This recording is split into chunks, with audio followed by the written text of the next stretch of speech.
Being a paramedic, you have a chance to get out there in the community and save people. Open your eyes. Where's Mum? They're in their darkest hour and they just hand you all their trust and say, here, you help us. Our priority is just to make sure that you're okay. Really enjoy going to someone and turning that frown upside down. Give me a big smile. We've got you. Delivering a patient to hospital in a better state than what they were in is phenomenal. He'll be all right. Mum, I love you. They're like angels. That's it. Stop CPR. He's got a pulse. Being a paramedic has taught me life is precious and you shouldn't take a second for granted. On this episode of Paramedics, If you find a bleed, control the bleed. no one knows how he got there, but this motorbike rider has done some serious damage. There's blood all over the ground and there's carnage and debris. A first-time triathlete overheats and collapses across the finish line. Once your body reaches a certain temperature, it can no longer cope and you go downhill quite quickly. And Feisty Beryl sets the record straight. Our dispatch said that you were 97, but you don't look 97. I'm 96. Oh, well, they lied to us. Well, that was a blatant lie, wasn't it?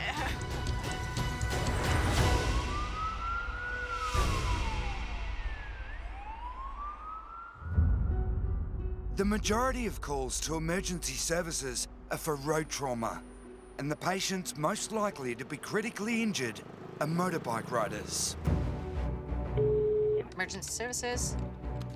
Is he breathing? He's breathing, but it's shallow. A man in his 20s has come off his bike at high speed.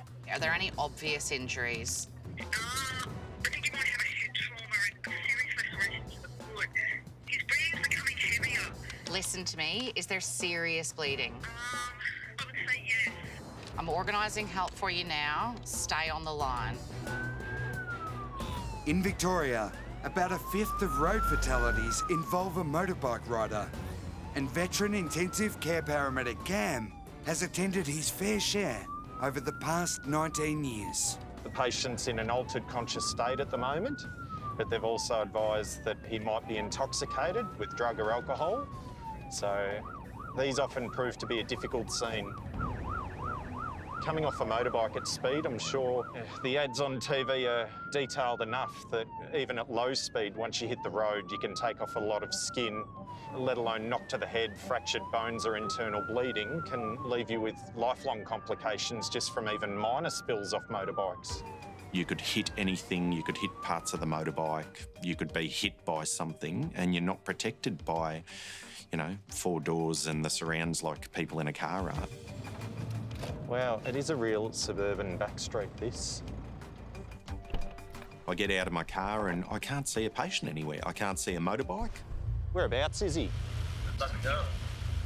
So, is there much room up there? So it's a bit confusing initially. Whose house is this? My own. Oh, is this a relative of yours, sir? Oh, no. Okay, so, this is what's happened here. Yeah. Can we move this car? Have you taken photos so we're right to move it? As I walk up the driveway, I start to see there is trauma here. 99, continue or back up on code 1. Skid marks and cars damaged. There's blood all over the ground and there's carnage and debris from the motorbike and I can see somebody lying on the ground. Patient's high speed into a garage, hit multiple cars, just getting to the patient now. And there's the motorbike punched through the rear roller door of the garage. This guy has had a huge impact. He's got huge potential for life-threatening injuries. And at this stage, I really don't know how well or unwell he is.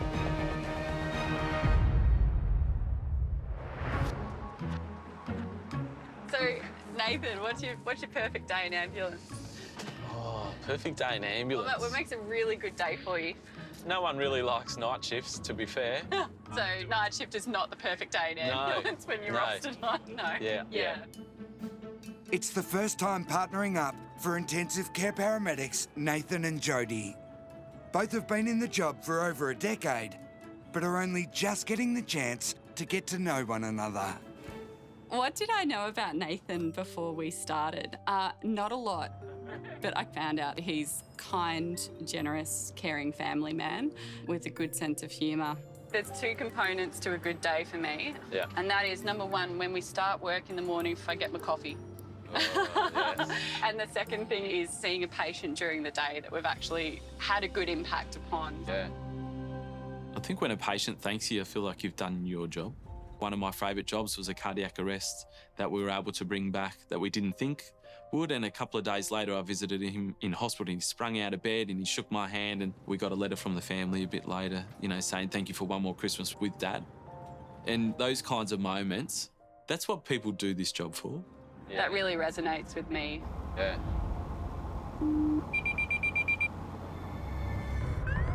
The next cry for help concerns a man who has just collapsed in the heat, trying to finish a triathlon. We're going to a male with primary problem being heat exhaustion. Says that he's not completely alert. A triathlon, that would do the job absolutely, particularly at the tail end of a run. Yeah, that makes sense. I don't know how people do that. I don't think we pay enough respect to what heat can do to the body. If heat exhaustion's left untreated, it can cause hypothermia. Once your body reaches a certain temperature, it can no longer cope. It essentially cooks the body from the inside. Just looking for a first aid tent or something of the sort. This is a gentleman just here. He's trying to wave us down without waving.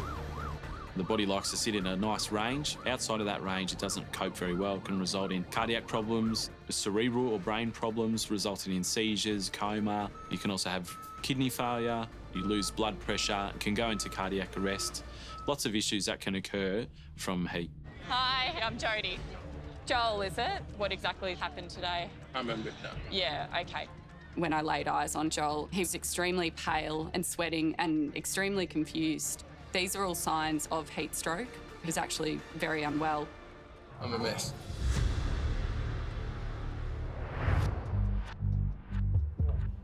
You conscious, mate? In Melbourne's southeast, veteran Micah paramedic Cam is confronted with a horrific motorbike accident. Open your eyes and look at me. Where's it hurt? What hurts the most? What happened, mate? I have no idea. I heard the bang and I came running out. Is that bleeding somewhere? Yeah, it's very bad. Yeah, okay. Where's it bleeding? On his feet. From under. Okay. Just getting your shirt off, mate, so I can have a look at you. Okay? This guy, he's still got his helmet on. I can see that he's extremely sweaty. He's agitated and restless. He's not really responding. And this can be a sign that their body is compensating for a critical illness. So whether it be a breathing problem or low blood pressure or just severe pain. Just watch yourself as that car moves, okay? The owner of the property is still in shock that the stranger made it through his two parked cars alive. I was just doing my gardening and boom, just like that. My daughter, she was just screaming because she never seen something like this, somebody injured or like in our garage. Hi, mate. You can see there was another car here. He's bounced off a heap of cars, so maybe set up some intramuscular ketamine. Well, how many oxygen? Yeah. Yeah. At this stage, I am so thankful that my backup has arrived because I've got to try and establish a set of baseline vital signs, control any hemorrhage, protect the airway, manage spinal immobilisation, listen to his breathing to ensure he hasn't got decreased air entry sounds or a pneumothorax or blood on the lungs, fractured ribs, all these things. I can't do all of that on my own. So everybody on hemorrhage control at the moment, if you find a bleed, control the bleed. Somebody's double-checked the ketamine? Yes, mate. Thank you. Bit of a sting, mate. Ready? Good job, mate. Sharp out and away. You lie down, lie down. All good. Just checking your blood pressure, mate. Try and keep that arm still. This guy is critically unwell. He didn't have the ability to protect his body. The motorbike skidded along the ground, run into a concrete pole. Stats at 86%. Poor trace. And I have no idea how fast he was going, but from the damage it's seen, it was quick. I've got his head. Okay. What we're going to do is start moving to hospital, prepare for RSI, manage any wounds, and then probably RSI him en route, right? There's a concept of the golden hour, which would be get a major trauma patient to a major trauma centre within an hour of the accident happening. Everyone brace. Yep. Ready, set, go. Because if he did have severe bleeding internally, the sooner I get there, the sooner he gets to an operating theatre. Just a couple of straps on to hold his hands in. My biggest concern here is a traumatic brain injury or head injury.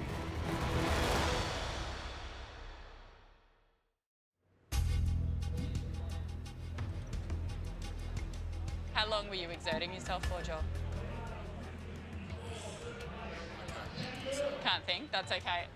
Jodie and Nathan are with 48-year-old Joel, who's suffering heat stroke. Okay, have you got pain anywhere at the moment? No, I just can't think. You just can't think, your head's a bit foggy, is it? Yeah, okay. Have you vomited at all, Joel? Yeah. Initial heart rate was 145. Yep. It was febrile at 39.3. Yeah. Breath rate was up there above 40. Yeah. First aiders have put Joel on a saline drip and applied ice packs to start cooling him down. Go, Joel! Go, Joel! Friends watching him compete filmed his 3.5-hour effort, showing him on the verge of collapse as he heads to the finish line. When you got to the finish line, you were obviously feeling pretty cruel. Blacked out. Okay, so you can't remember much of what went on? I remember looking at the finishing line. I don't remember finishing. Joel is hypothermic, which means his temperature is above 38 degrees, which is of grave concern. He's showing signs that his body's not coping. He's been vomiting, he's had alterations in his mobility, in his brain function, and his heart function as well, have all been affected by the heat. You know what year it is at the moment? Is it 12 lead as well? My best. Yeah, no, that's okay. That's understandable. Can you take a guess as to what year it is at the moment? I can't believe I can't tell you. When a patient ends up so hypothermic, their body's no longer coping. Essentially, your body's mechanisms to cool yourself down stops. And that's extremely dangerous. Joel's obviously put his body under an extreme amount of stress. And what's causing his acute confusion is the fact that he had become so hot, his body was no longer able to cope. I'm just going to rest my hand just on your chest there for a moment. You're still sweaty, aren't you? Hey? He's got a couple of ectopics in there. An ectopic beat is an extra beat within the heart. When we see those beats that shouldn't be there, it increases our suspicion that the heart function may not be 100%. It's amazing what the human mind can push the body to do when it's not enjoying it, hey? The sooner they can get Joel's temperature down, the better. I'm just going to take your temperature, mate. Tachy at 134, SATs are 92, Entitles are 43, SpO2's 90% on room air. Blood pressure's 94 on 80. In Melbourne's southeast, Cam's seriously worried his patient may have internal injuries and brain trauma after he lost control of his motorbike and smashed into a stranger's garage. Was there posterior chest injuries, do you think? Not that I could see. He's very pale. Entitles are dropped. SATs are dropped. We might need to assist his vents. Yeah. Once we're in the truck, we're managing the patient. We're giving him some fluid to prop up a low blood pressure and an increased heart rate, which are both signs of potential bleeding internally. There's nothing I can do about that pre-hospital. This guy needs surgery and he needs it quickly. Mate, it's an airway obstruction, Sam. I'll get you to pull his jaw forward, please. SATs are 71 with a reasonable pleth. He also needs us to maintain his airway and ensure he gets adequate oxygenation. Entitles are 50 on the naso, 98 SpO2, so I'm happy that it was just jaw support required. Sure. When I look at this guy, he's pretty banged up. He's altered conscious state, he's got a head injury, potential pelvic fracture, his whole back is grazed. I mean, he has worn away all of the skin. He's got burns on him from the motorbike. He's got a huge, deep laceration to his foot and severely fractured ankle, let alone any other injuries that I can't see internally. Are you guys happy to start rolling slowly? Yeah.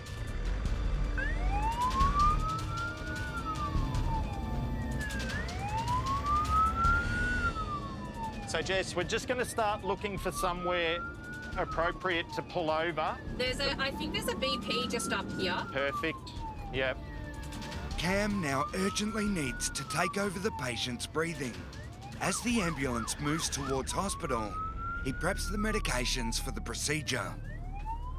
This patient needs a rapid sequence intubation because I've got probably 45 to 50 minutes worth of drive time that in any of that time that patient could regurgitate gastric contents and that could flow over into his lungs and cause either catastrophic loss of airway control, decreased oxygen and possibly death.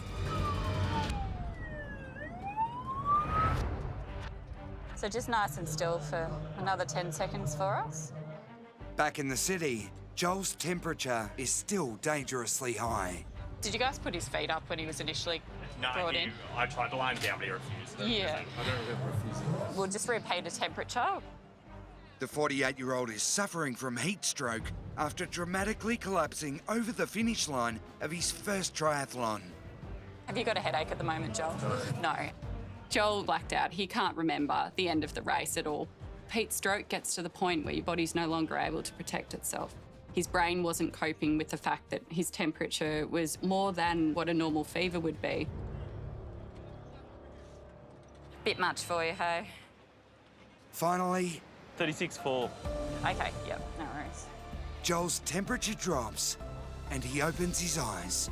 I'm pretty happy just to get a bed. We'll lie him down. I'm happy for him to load with our ALS colleagues for a local hospital. Joel's still not quite 100%. He's still a bit confused. Now, I'll grab him if you pull that chair out. So we're concerned that there could be something else underlying going on that's been precipitated by the heat. So we just need to make sure that we monitor him closely on the way to hospital. Did you train for it? Well, I did. Obviously not enough. It happens to the best of them, my friend. Joel's friend Schneer was by his side when he collapsed.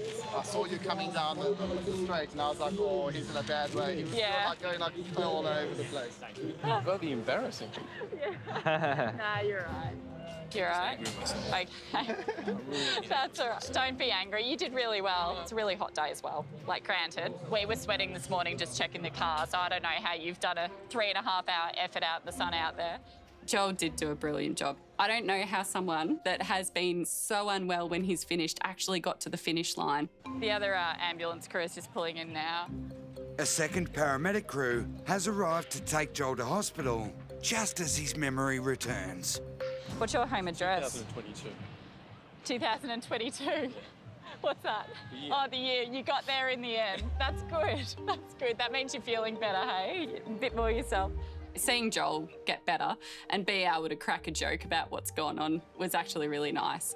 But in saying that, after an episode of heat stroke, it's extremely important that a patient does attend hospital to ensure that their heart's okay, that their electrolytes are okay, because when you've become so extremely dehydrated, your electrolytes will be quite deranged.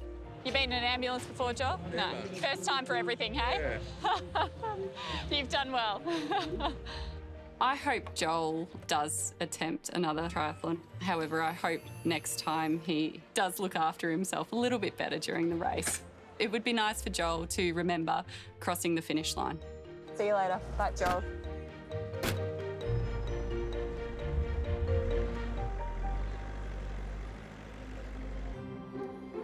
Would you ever do an Olympic length triathlon, Nathan? Ooh, that's a hard no for me. I appreciate how people can push their bodies to the limit. Yeah. I've dabbled in open water swimming and running in the past. Yeah. I can't imagine running that far. Well, I don't look good in Lycra, so I can't see myself on a bike. No. Thanks, Nathan. I'm glad you don't own any. It's good. It's reassuring to know. Yeah. 150 kilometres away in country Victoria, an air ambulance crew is heading out from the Bendigo airfield. The call for help this time is coming in from a son worried about his dad. It's my father. We're just with him. He's having a heart attack. He used to be a doctor. He's got chest pains and pain down his left arm. Let's get him some help then. All set in the back, bud. Take a briefing. Roger. For departure 17, mate. M3 airborne out of Bendigo. The heart attack patient is in Toowoomba. more than a 3-hour drive from a cardiac hospital. So it's vital flight paramedic Steve gets there fast, or the patient could die. So we've been requested by a crew for a 75-year-old gentleman that's having a STEMI or a heart attack. So they're in the process of thrombolysing or giving him a drug to try and break down the clot. An urgent update is coming through from paramedics already with the heart attack patient. He's had 40 milligrams tenecteplase, he's had 4,000 units of heparin, 2 IVs, 10 milligrams of morphine. The crew on scene have informed us that they've treated with thrombolytic drugs or drugs designed to try and break down the clot, but it only works in a certain percentage of patients. So it's essential that we get to him quickly. He can go from literally talking to us to being unconscious and then deteriorating to cardiac arrest within seconds.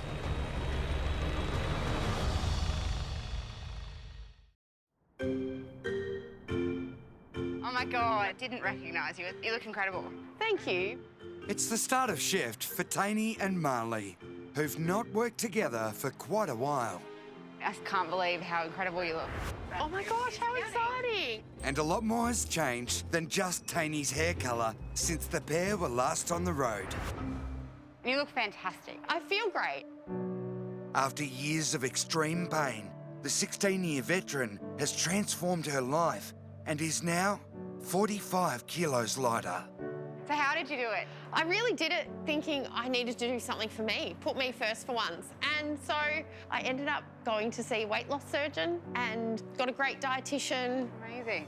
I was at my heaviest, at my most unhappy, and for any mum who's been overweight, who puts their kids first, they'd understand just how hard that would have been for me. Had surgery, and from there, have just worked really hard. For being brave enough to talk about it now and how you've lost the weight, and brave enough to being motivational for so many other people. Thanks, Marley. It's really nice. Losing a lot of weight, for me, it's made me a better mum to my kids, more clear-headed, and certainly giving me the energy that I need as a paramedic. As their day begins, it doesn't take long for the next emergency to come through. Okay, we're going to a 97-year-old female. Yes. She's not eating. Okay. Not eating is the primary complaint. Not eating, feeling weak, and chest discomfort. Okay. The smallest thing can escalate quite quickly in the elderly. They don't have the reserve like we do. Even simple tasks like getting up and going to make herself some food, that could be exhausting. Just watch this car, Yeah. And this person. Thanks, buddy. No urgency. At 97, any symptom's not a good one. A problem that might not be a big problem to me, like a chest infection, can be fatal to that age group. Yeah, not clear. Yeah, you're clear. Yep. M3 tracking towards Wangaratta. The air ambulance is just minutes away from touchdown at Wangaratta Airport. But it may be minutes Steve's 75-year-old heart attack patient doesn't have.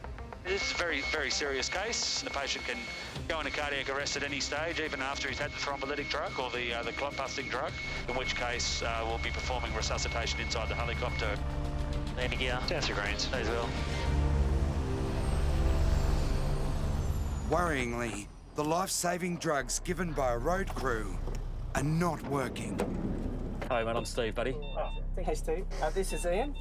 Ian actually is a very busy doctor. So how long have you practiced medicine for, mate? 45 years. 45 years. But I retired about 10 years ago. Okay, But beautiful. he's 75, would you believe? I thought He doesn't look 75. You look very, very young-looking fella, yeah. With Ian's background, he's very aware of just how extreme his cardiac event is, and he's also aware of just how dynamic he must be. 7:30, non-provoked chest pain after a shower this morning. He was a little bit grey, a little bit diaphoretic. Blood pressure was in the 180s. He was in a ST elevation rhythm. Having a look at the ECG, it suggests that Ian's presenting with a large blockage in his right coronary artery. However, further investigation indicates that there may be also some posterior involvement or the back part of his heart. So there's a higher risk of even going into cardiac arrest. Gave him 8,000 units because he's 75. 4,000 of heparin. He's also had 30 milligrams of morphine on top of that. And also aspirin, I take it? Yep. Aspirin. 300, yep. And on band as well. Beautiful. So we've achieved some improvement ongoing. The thrombolytic drugs designed to try and break down the clot hasn't actually worked yet, so he's still showing signs on his ECG that he's having quite an extensive heart attack. What I might do, just because it's a long flight and he's still got that ongoing, I might just get 3 milligrams of adrenaline in a 3 ml syringe. 3 just drawn milligrams up. of adrenaline? Yeah, just neat. I'll get a bag of fluid, just in case. As a profession in paramedicine, we anticipate the worst and we prepare ourselves as best as we can. But it's really important that I just try and remain calm and keep Ian's mind at ease.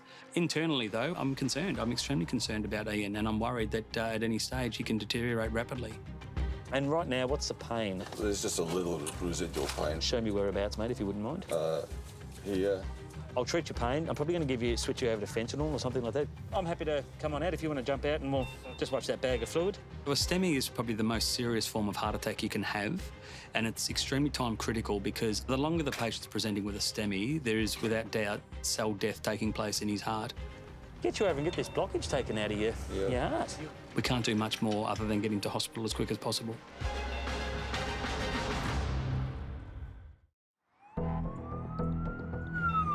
Are you ready? Yes, ready. Okay. A motorcyclist's life is at stake after he crashed into a garage at high speed. The man's injuries are so severe, Cam needs to take over his breathing so his unconscious patient doesn't suffocate. So he's getting 15 mils. Any reason that we shouldn't do this? Anyone? No, mate, I'm happy. And just administering rock. No contrast to the rock? No, mate. No? Okay. When he becomes apneic, I want you to assist ventilations for Sam. Just very gently. Yeah, really, really gently. What we're going to do is paralyse this patient and take away his ability to breathe. Sam, I'm happy for you to have a look. Yep. Okay. Just take it off by the side, back under the chest, please. And you're right to be in the airway system, mate. Kyle, I'll just get you to just take a step back for me, please. The RSI procedure itself is something that has potential to go horribly wrong.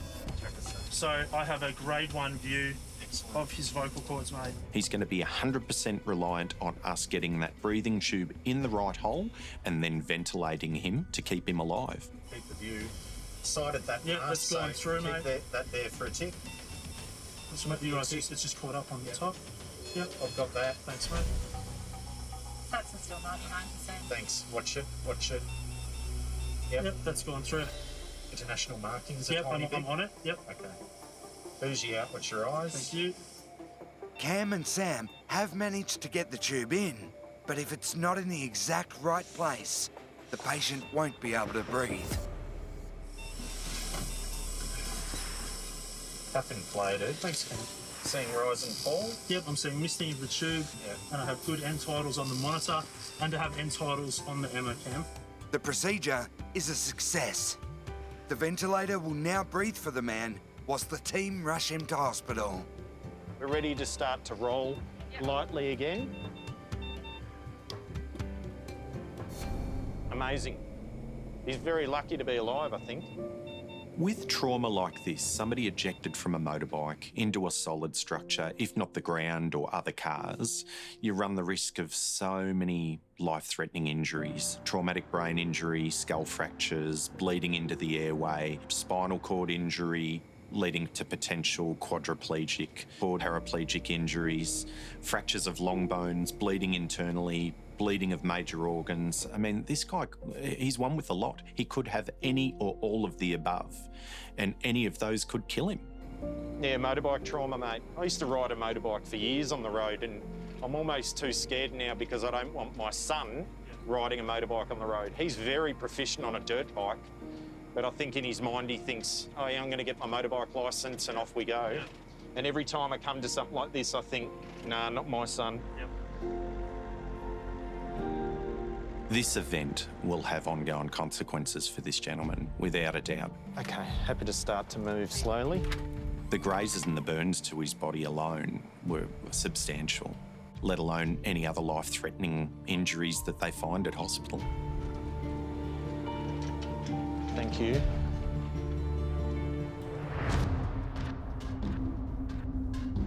Here we go.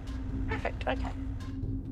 In Melbourne's southeast, Taney and Marley have arrived to assess a 97-year-old who stopped eating, is feeling weak, and has chest pain. Hello, how are you? The elderly patient was only released from hospital yesterday, and her daughter is concerned she's going downhill. Who are we here to see? Beryl, and this morning she hasn't been well. Sure. Hello. Hello. Hi, Beryl. My name's Marley. I've got Taney here. Oh, thank you. Well, what's happening? I'm not in pain or anything. Okay. If I eat, then after a while I throw it up. Okay. And she's also got pain here, which was a bit more severe earlier on. So you just said no pain. So you've got pain in your tummy? Well, when I press like that, it's discomfort. Beryl is downplaying her symptoms, but she could be quite sick and not even be aware of it at this point. What about your chest? Any pain in your chest? No. What about your back? Your back. Any pain in your back? No, I don't think so. She has nausea, indigestion and fatigue, and although they're not the typical cardiac symptoms we look for in a heart attack with that crushing chest pain, she may be having a silent heart attack and not even know it. So you've had a couple of vomits. Yeah. Pop this arm up for me. Oh. Do you feel like you want to throw up now? No, I feel all right. I'm going to stick some stickers on your tummy. Is that okay? Sharp sting. Typically, when we go to a patient, we look for an ECG change to see if you're having a heart attack. So 117 on 80, heart rate of 80. The sugars were 7.6. So that's pretty good. But in some cases, we can't see that, and that's something that I'm worried about while I'm assessing Beryl. Now, our dispatch said that you were 97, but you don't look 97. I'm 96. Oh, they lied to us. Well, that was a blatant lie, wasn't it? You still look pretty good for 96. It's nice to see Beryl smiling. Can you swing your legs towards me? But the only way for us to know if she's having a silent heart attack isn't on the ECG. It's to take her to hospital for a blood test. We need to get her there fast.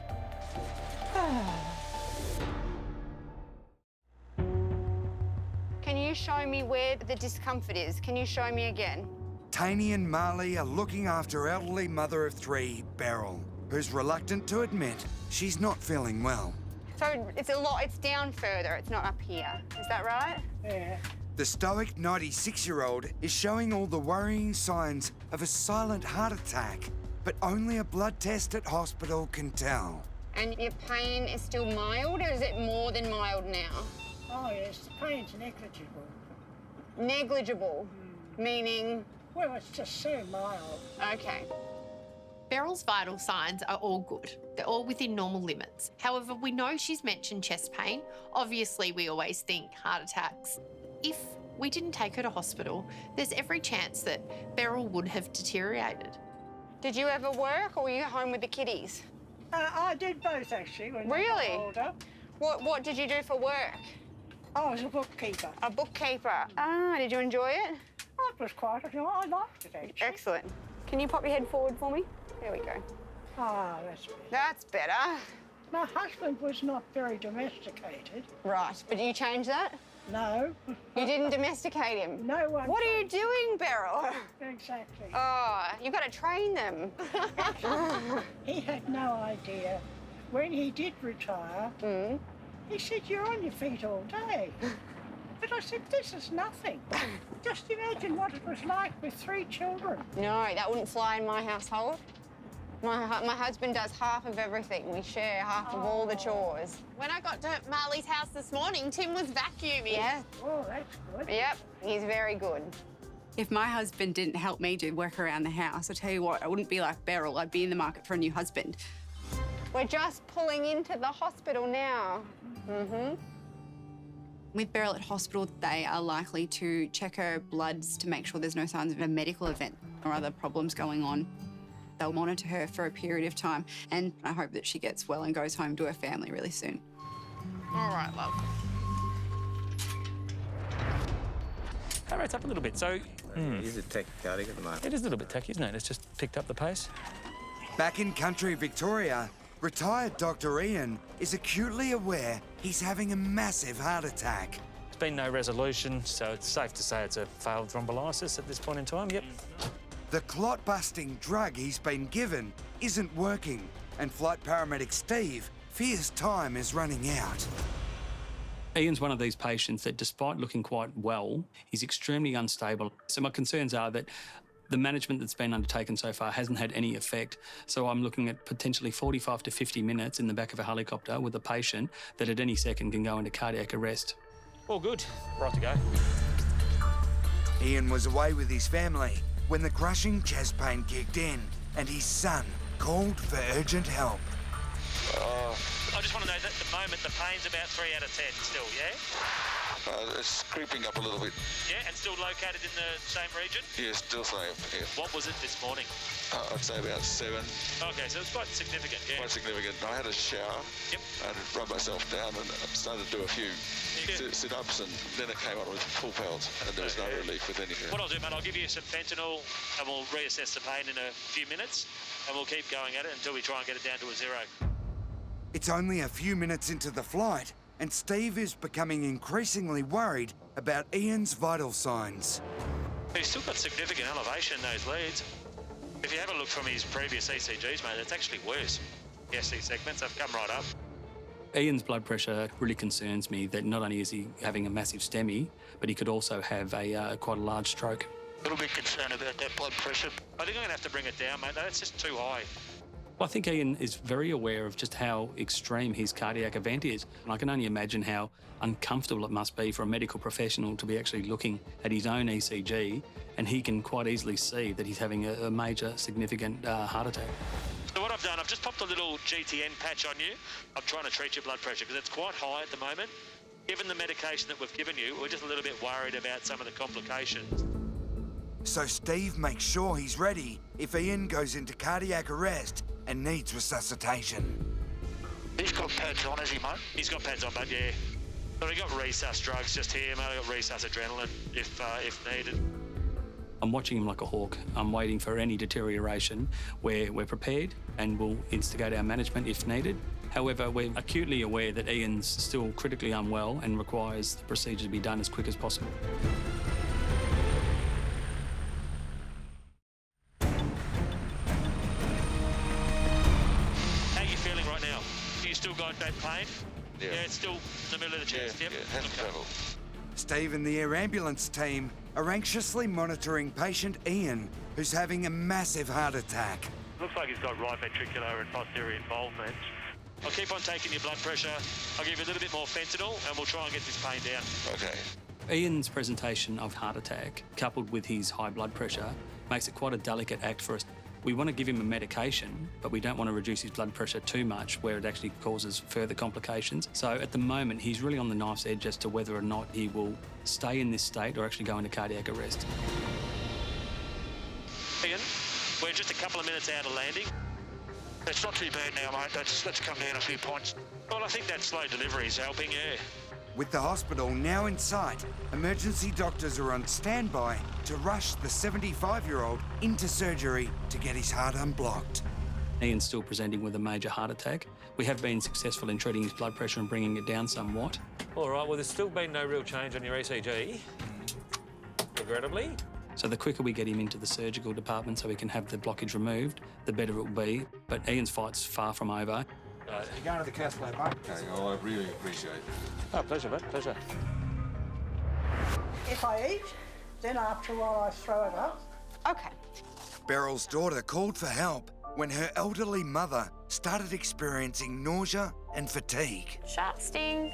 Doctors discovered the stoic 96-year-old had in fact suffered a major heart attack the night before Taney and Marley arrived. And your pain is still mild, or is it more than mild now? Oh yes, the pain's negligible. Beryl went on to spend 3 weeks in hospital and rehab before she and her family made the tough decision to move her into an aged care facility. Hearing that Beryl had a heart attack the night before we arrived, although it's sad, it's not particularly surprising given that she presented with nausea, fatigue and indigestion. That generation don't particularly complain, and it's something that we have to be mindful of. If we had have left Beryl at home, she probably would have deteriorated, and that's definitely not something that we want for Beryl. And right now, what's the pain? There's just a little residual pain, I'd say. Show me whereabouts, mate, if you wouldn't mind. Retired Dr. Ian knew exactly what was happening when he felt severe pain down his arm and chest. Once at hospital, Ian was rushed into surgery where doctors placed multiple stents in his heart to clear his blocked arteries and treat his ongoing heart attack. You're going to the cath lab, mate? Oh, I really appreciate it. So everybody on hemorrhage control at the moment. If you find a bleed, control the bleed. Cam was extremely worried his young patient had catastrophic injuries after losing control of his motorbike. The man did in fact have head, spinal and pelvic injuries, as well as multiple lower body fractures and major damage to his skin. He has a very long road to recovery. How long were you exerting yourself for, Joel? Can't think, that's okay. And it's been 2 months since father of 3 Joel collapsed with heat stroke while competing in his first triathlon. When you got to the finish line, you were obviously feeling pretty cruel. Okay. When first aiders reached the 48-year-old, he had a dangerously high temperature, an unusual heart rhythm, and no memory of crossing the finish line. Make a tea, Peppermint? Sure. Sure, okay. So I remember the swim leg fondly, and then hopped onto the bike. The bike I found a bit challenging, and then onto the run, and I really recall the last 5K was a very, very big struggle. But I just kept on telling myself let's just finish, let's just finish, let's just finish. I remember just thinking, I've got a wife, I've got 3 children. I was quite angry with myself for having driven myself so hard. I called you or you called me? You called me. When wife Maxine heard her husband was in trouble, she rushed to the hospital to be by his side. It was scary. They were concerned about organ failure. And he seen me hit the rail. I remember hitting the rail going, oh, I'm really wobbly. He was actually kept there overnight and the whole next day. Thankfully, Joel was cleared of any serious heart or organ damage and sent home with permission to get back on the training track. I feel extremely grateful for the paramedics. They make an impact on people's lives, and I certainly don't take that for granted.